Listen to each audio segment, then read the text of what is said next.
Hola, buenos días, sean bienvenidos todos. Estamos comenzando nuestro tiempo devocional en esta mañana. El día de hoy estaremos revisando los versículos 8 al 10 del capítulo 6 del libro del profeta Ezequiel.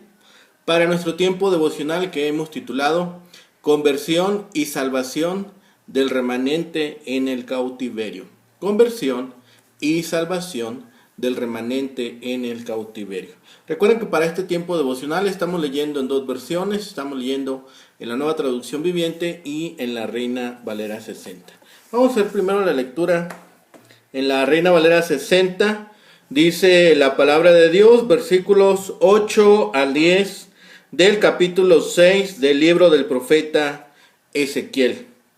Dice la palabra: Mas dejaré un resto, de modo que tengáis entre las naciones algunos que escapen de la espada, cuando seáis esparcidos por las tierras. Y los que de vosotros escapen se acordarán de mí entre las naciones en las cuales serán cautivos, porque yo me quebranté a causa de su corazón fornicario que se apartó de mí, y a causa de sus ojos que fornicaron tras sus ídolos, y se avergonzarán de sí mismos a causa de los males que hicieron en todas las abominaciones. Y sabrán que yo soy Jehová, no en vano dije que les había de hacer este mal.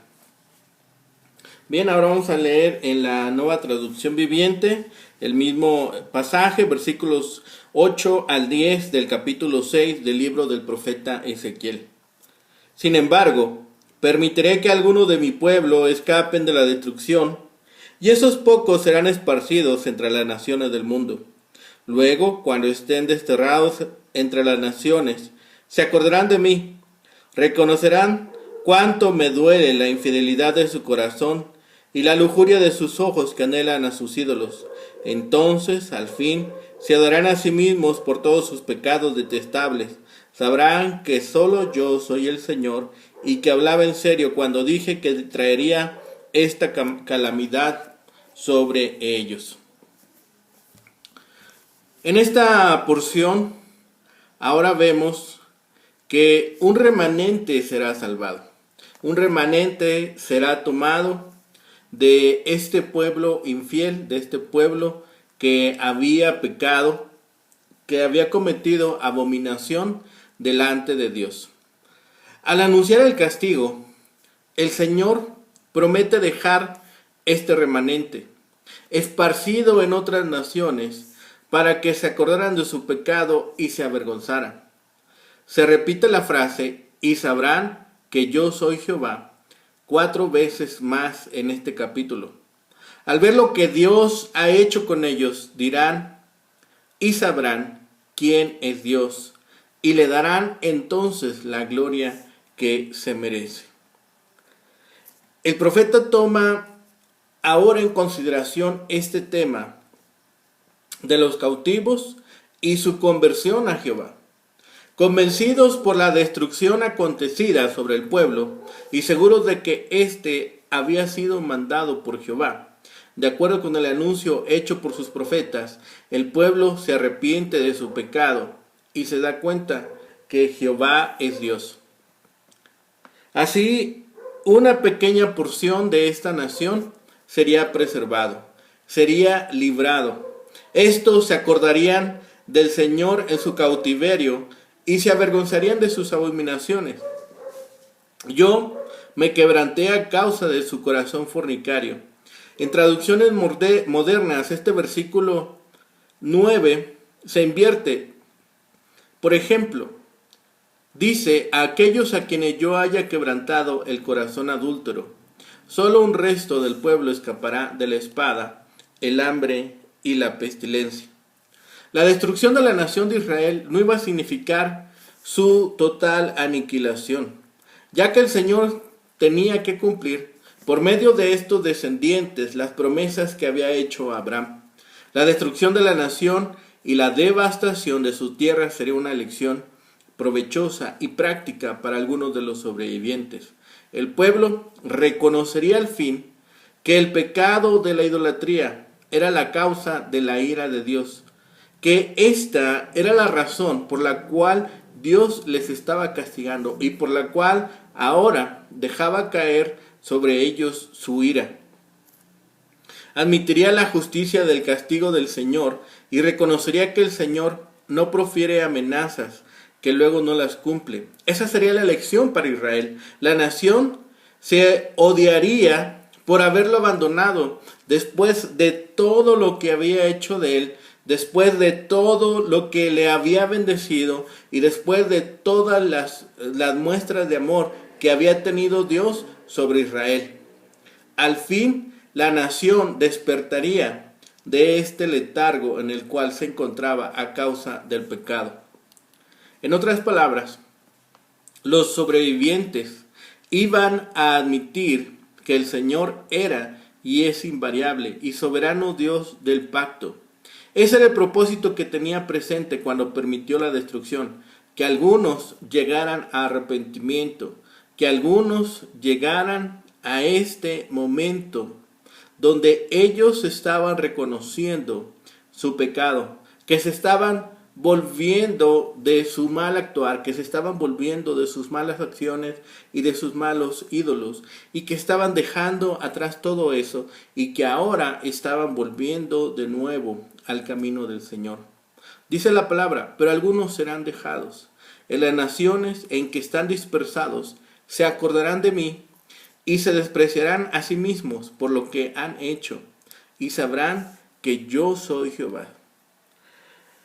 Después de estos juicios, después de estos pronunciamientos, un rayo de luz aparece en esta profecía de oscuridad.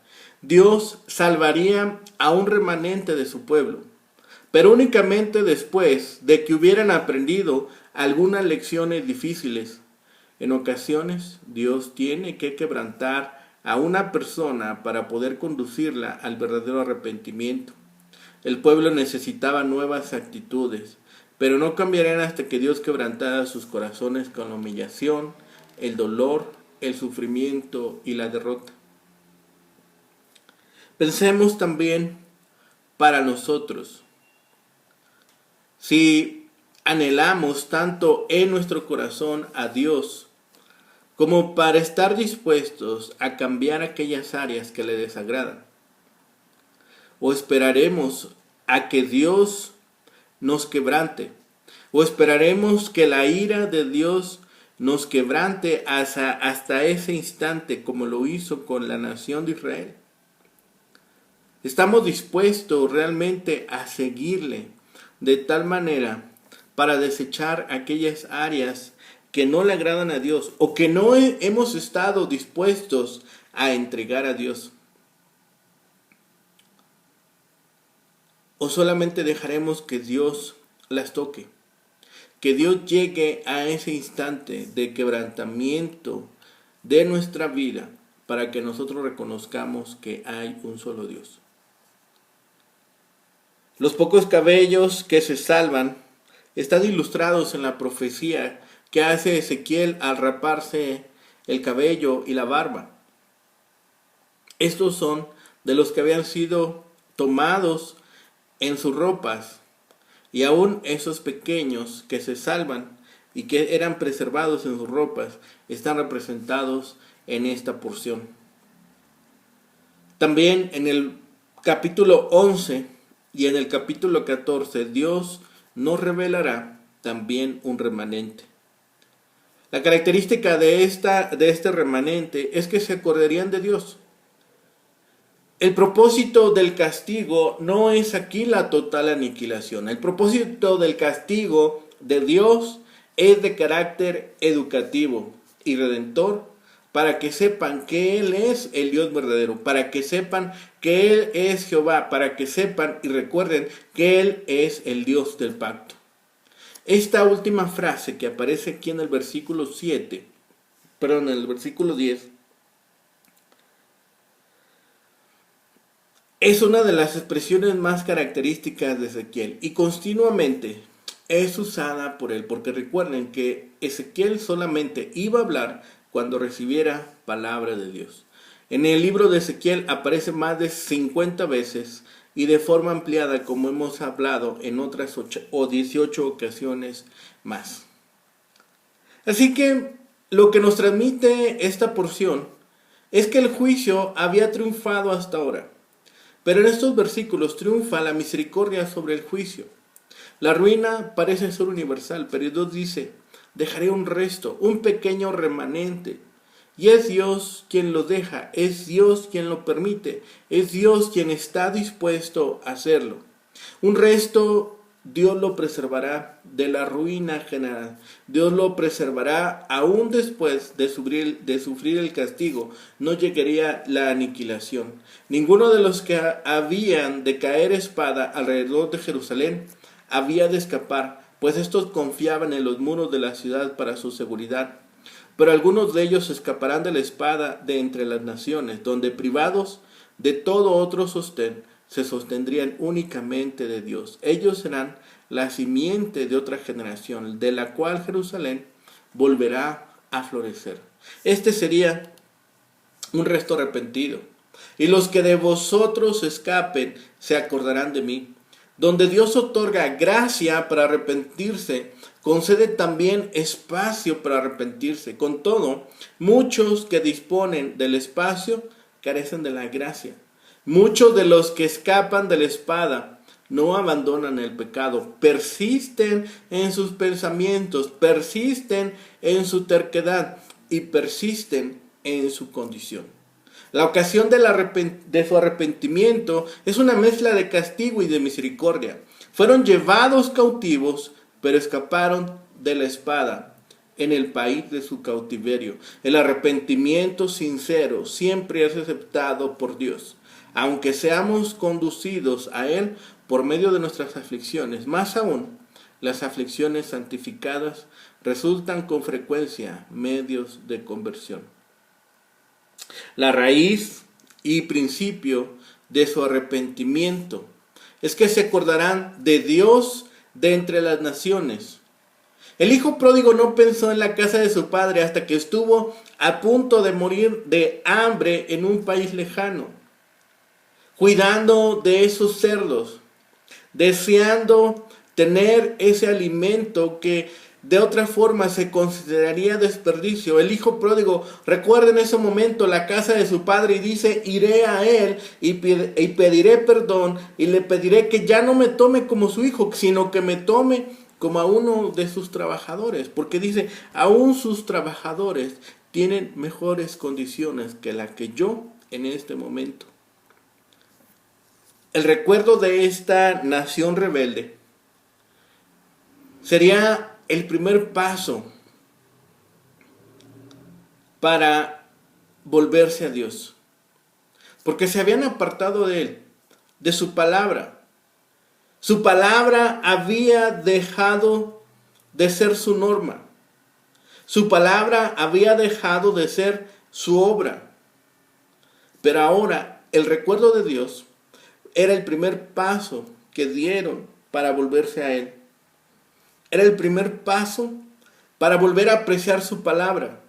Era el primer paso para tomar de nuevo su palabra y ponerla por obra y establecer su norma en base a ella. Entonces, este primer paso de reconocer a Dios era el paso para dirigirse a Él con diligencia. El corazón se les fue de Dios y los ojos se les fueron tras sus ídolos. La malignidad de este pecado está especialmente en un adulterio espiritual, su corazón adúltero. ¿Se acuerdan ahora del pensar que esto ocasionó a Dios y cómo se resintió de ello? En el día de su arrepentimiento, lo que les humillará más que ninguna otra cosa no será tanto el que ellos perdieron la paz, ni el que su país quedó destruido, como el que Dios fue quebrantado por el pecado de ellos. La evidencia de su arrepentimiento, dice el versículo 9, y tendrán hastío de sí mismos a causa de los males que cometieron en todas sus abominaciones. Los verdaderos penitentes ven en el pecado algo muy digno de odio y de abominación. La abominación que Dios aborrece y que hace que sean odiosos a Dios, no solo los pecadores, sino también los servicios que le ofrecen. El pecado contamina la conciencia del pecador y hace que se sienta abominable a sí mismo, a no ser que haya perdido por completo la sensibilidad. La gloria que redundará a Dios del arrepentimiento de ellos es que sabrán que Él es Jehová, pues verán que se han cumplido todas sus palabras. La elección de su castigo no habría sido en vano para ellos. Que bendita sea la reprensión del Señor cuando tiene un efecto tan saludable. Que bendito sea el castigo cuando tiene esta condición de hacernos volvernos a Dios. Así que esto se convierte en un juicio al olvido. Estos versículos tienen el propósito de llamar la atención a su auditorio sobre la devastación de las ciudades y sus habitantes. Ellos representaban el remanente, la tenue luz de esperanza. Aquí podemos encontrar tres ideas básicas. La primera es la que muestra el versículo 8, cuando afirma categóricamente que es Dios quien se ha propuesto dejar un remanente. Aunque la palabra hebrea para remanente no se encuentra en este pasaje, se implica cuando habla que ha dejado a algunos de los que escapen de la espada. En una pintura de tanta desolación, el profeta deja abierta una luz de esperanza al presentar este propósito de Dios.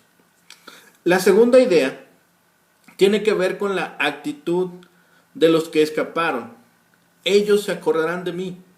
Uno de los pasajes que ilustra el uso de este término es el de Génesis 8:1, donde dice que se acordó Dios de Noé, no porque lo hubiera olvidado, sino porque ahora le iba a prestar atención especial. Es decir, involucra mucho más que un recordatorio intelectual o emocional. Era una genuina comprensión de la realidad. Luego el profeta presenta las etapas de la conversión: quebrantamiento, rechazo de los pecados cometidos y una experiencia de encuentro con Dios. Debemos notar que el texto hebreo tiene una forma pasiva. Fue quebrantado en su corazón. La forma pasiva tendría el sentido de que Dios le causó dolor el castigo que estaba dando al pueblo. La Septuaginta tiene en activo yo quebranté su corazón. En este caso sería que Dios finalmente lograría que su voluntad cambie. La frase parece indicar esta última opción. Al quebrantamiento le sigue el rechazo de lo que habían hecho, es decir, las causas de la catástrofe. La expresión usada por el profeta es muy fuerte. Expresa una profunda reacción emocional del sujeto rechazado con una actitud de repulsión hacia el objeto. Es interesante notar que en el libro de Ezequiel este verbo se utiliza en varias ocasiones en combinación con recordar. El recuerdo, esta genuina comprensión de la situación, de las acciones en el pasado, los males, las abominaciones, las actitudes, etc. Pero al mismo tiempo las acciones de Dios a favor de ellos. Es lo que hará que lleguen a esa actitud de rechazo, vergüenza o repulsión por las acciones cometidas. Recordemos que Dios se había hecho grandes cosas con ellos y que por su conducta se muestra que las habían olvidado. Por eso es llamado este pasaje juicio al olvido, o así lo podemos recordar. La tendencia humana a no recordar es muy grande. Sin embargo, ellos recordarán las grandes obras de Dios, pero también sus propios pecados por los que se avergonzarán o detestarán a sí mismos. El versículo 10 introduce el tercero de los verbos que expresan la actitud mental de los que escapen de la catástrofe. Sabrán. Como ya hemos mencionado en más de una ocasión, el verbo hebreo tiene el sentido de un conocimiento íntimo y directo, un auténtico reencuentro con Dios. La experiencia del castigo les daría una nueva comprensión de Dios. No en vano he dicho, un Dios que está dispuesto a cumplir con su palabra de justicia, de manera que la tragedia del destierro ha cumplido su propósito purificador. En medio del juicio, Dios incluyó una promesa de misericordia. Dios promete dejar a un resto. No todos los israelitas serían destruidos, porque algunos escaparían de la espada cuando fuesen estos llevados a tierras lejanas, cuando fueran esparcidos por en las tierras extranjeras, no solamente por el temor y persecución, sino también por el temor de regresar a ese lugar donde podrían ser esclavizados. La derrota inminente de Judá a manos de Babilonia no señaló el fin del pacto de Dios con Israel. El Señor no apartaría de sí las promesas que había hecho. Dios dice aquí, nos dice, que algunos de los cautivos se acordarían de Él. Recordarían su carácter y cómo se quebrantó a causa de su idolatría. La frase su corazón fornicario se refiere a su participación en la adoración de los ídolos, un acto de infidelidad tan terrible como el adulterio de un cónyuge. También recordarían la fidelidad de Dios a sus promesas, en especial las que hablaban de su promesa de castigar su desobediencia. No era algo extraño, no era algo que no hubieran ellos tenido información, sino simplemente tomaron las palabras de Dios a la ligera. Y tal vez hicieron oídos sordos, tal vez solamente dejaron pasar la ocasión de recordarlas. Cuando las recordaran, los exiliados, se avergonzarían de sí mismos a causa de los males que hicieron, a causa de lo que provocaron con sus abominaciones, a causa de lo que ellos provocaron a causa de su pecado. Las tristes consecuencias del pecado producirían un arrepentimiento tardío, pero muy necesario. Al reconocer su pecado y la justicia del castigo, de nuevamente regresarían a Dios. Regresarían en sí y reconocerían que Dios es Jehová, que Dios es el Señor del pacto. Su conocimiento personal del Señor vendría a causa del cautiverio. Por eso dijo el Señor, no en vano dije que les habría de hacer este mal. Dios no los llevó al exilio de balde. Dios no los llevó a este castigo sin razón. Dios no solo había probado su justicia y fidelidad por medio de sus promesas y advertencias pasadas sobre las consecuencias de idolatría.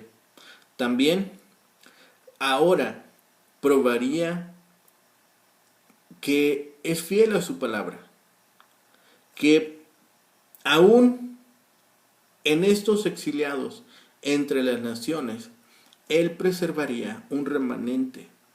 Y en este remanente haría cumplir sus promesas. Dios prometió que a pesar de cualquier destrucción futura de la nación que ocurriera por algún pecado, siempre preservaría una porción de la aniquilación.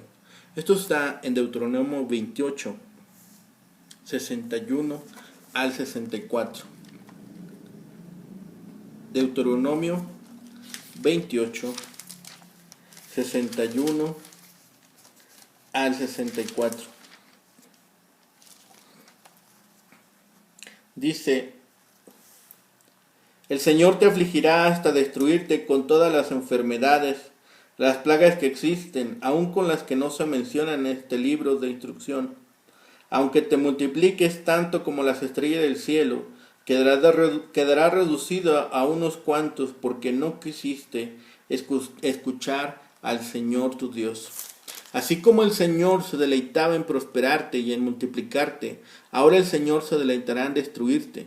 Serás arrancado de la tierra donde estás a punto de entrar y que vas a poseer, pues el Señor te dispersará por todas las naciones, desde un extremo de la tierra hasta el otro. Allí rendirás culto a dioses ajenos que ni tú ni tus antepasados conocían, dioses de madera y de piedra. El propósito principal del castigo aún es mucho más triste aún es mucho más funesto, porque era producir un remanente arrepentido y restaurado en sentido espiritual. Un remanente de Israel deberá ser dejado. En el largo plazo ellos se acordarán del Señor, sus abominaciones para con Él, y la rebelión tal que habían llegado. Los penitentes verdaderos ven que el pecado es cosa abominable que el Señor odia. Los que aborrecen el pecado verdaderamente se odian a sí mismos debido al pecado. Dan la gloria a Dios por su arrepentimiento. Lo que sea que lleve a esos hombres a recordar a Dios y los pecados en su contra, debe ser considerado una bendición. El sufrimiento del pueblo sería terrible, porque terrible había sido su pecado.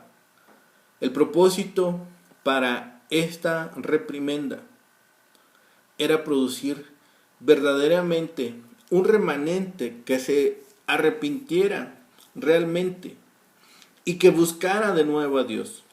Pero además, este remanente estaría restaurado en un sentido espiritual de forma completa.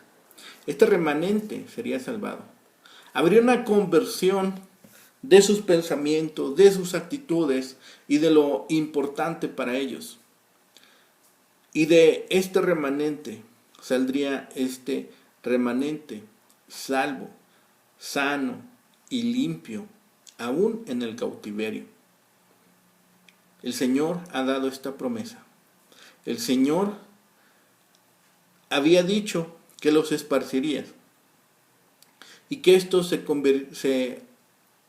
convertirían a Dios, recordarían su pecado y se avergonzarían de todas sus acciones. Pero también reconocerían ellos que Dios es Jehová, que el verdadero Dios es Jehová.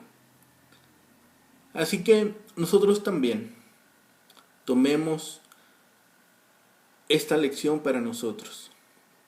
Busquemos a Dios, reconozcámosle como quien es y démosle la gloria que merece. No necesitamos ser castigados con cautiverio o exilio. Tomemos estas palabras, tomemos este ejemplo de este pueblo y busquemos todos los días su rostro. En todo y en todas las cosas seamos agradecidos y busquemos que nuestra relación sea tan intensa, tan completa, que las ocasiones de caer y las ocasiones de pecar sean las menos. Oremos juntos. Bendito Padre Celestial, gracias te damos, Señor, por este tiempo que nos permite, Señor, de estudio, de exhortación por medio de tu palabra. Señor, de recordarnos todas las cosas que has hecho por nosotros. Gracias, Padre bendito, porque siempre en tu misericordia y en tu amor, Señor, aún en tu ira y en tu enojo, Señor, podemos acceder al trono de misericordia. Sabemos que somos imperfectos, Señor. Sabemos que somos pecadores. Reconocemos delante de ti nuestras faltas, Señor. Pero clamamos a ti y, Padre, pedimos que nos restaures. Te pedimos, Señor, que nos guíes. Que nos recuerdes, Señor, las grandes cosas que has hecho por nosotros. Pero sobre todo, Señor, que siempre miremos a la cruz del Calvario y por medio de la redención de Cristo Jesús tengamos la plena confianza y la fe suficiente, Señor, para saber que hemos sido librados de toda acusación, de todo castigo a causa del pecado, Señor. Gracias por el sacrificio de nuestro Señor Jesucristo en la cruz del Calvario, que nos rescató y nos compró, que Él mismo se presentó como sacrificio perfecto y que ahora somos limpios, Señor, de todo pecado y de toda mancha. Padre bendito, rogamos ahora por aquellos que en sus pensamientos consideran que son caminos de vida, Señor, pero son caminos de muerte. Los ponemos en tus manos, Señor, y clamamos por ellos ante ti, Señor, para que un día, como lo hiciste con nosotros, Señor, ellos lleguen delante de ti, delante de tu luz admirable, y reconozcan que no hay Dios fuera de ti. Gracias, Padre, por todas tus bendiciones. Gracias por todo tu amor y por todo lo que haces por nosotros, por lo que has hecho y por lo que harás. Gracias te damos de todas estas cosas y todo lo ponemos en tus manos. Lo rogamos y clamamos a ti por los méritos suficientes de Cristo Jesús, Señor y Salvador nuestro. Amén. Que tengan un excelente día. Que el Señor les bendiga.